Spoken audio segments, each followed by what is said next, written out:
G'day, Jessica from Mago Plumbing and Gas. I'm currently around at 11 Chantilly, having a look at the stormwater issues here. So this line here I haven't been able to clear. As you can see, there's quite some large trees, and I have managed to locate this part of the drain. As you can see, this part of the drain is completely collapsed, so it doesn't matter how long I work on this section of the drain with the jet rod, I just won't be able to clear it. So I'll push the camera down as far as I can, locate at that point. The point pretty much is directly underneath these trees. So it is recommended that these trees be removed by an arborist, cut down and removed from site, stump grinded as well. And then we can dig up this point. There's a bit of pink paint just in here.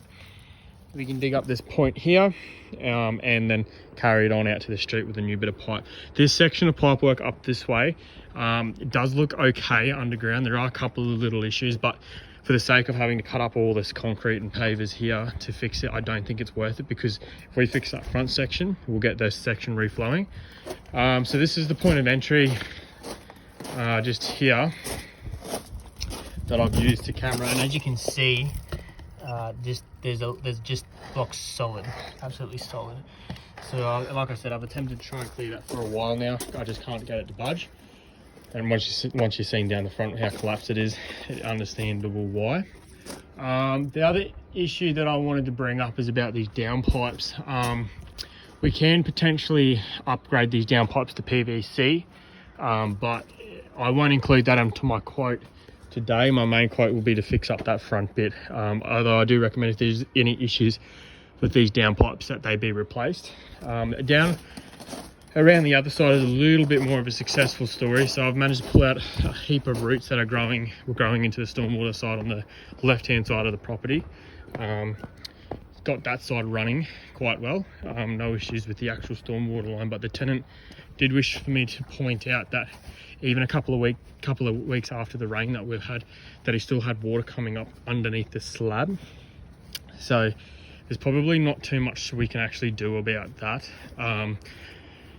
Just because of the amount of rain that we've had over such a short period of time, this section will just be so full of waterlogged, and because the house is actually dug into the slab, just the moisture in the soil would have been sitting there. So the only thing I could really think to recommend to do here would be to concrete this whole side of the house and add a strip drain down it. That's probably the best recommendation I could do for this area. However, I would be interested in seeing that now that I've completely cleared all the stormwater line, if in fact it's going to work okay now. But yeah, if it doesn't and we're still having water coming up inside there underneath the slab, that's about my best recommendation for that section. These downpipes actually look quite good.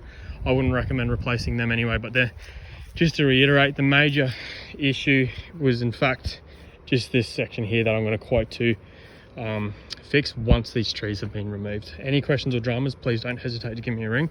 My phone number is 0455 22 633. Thank you.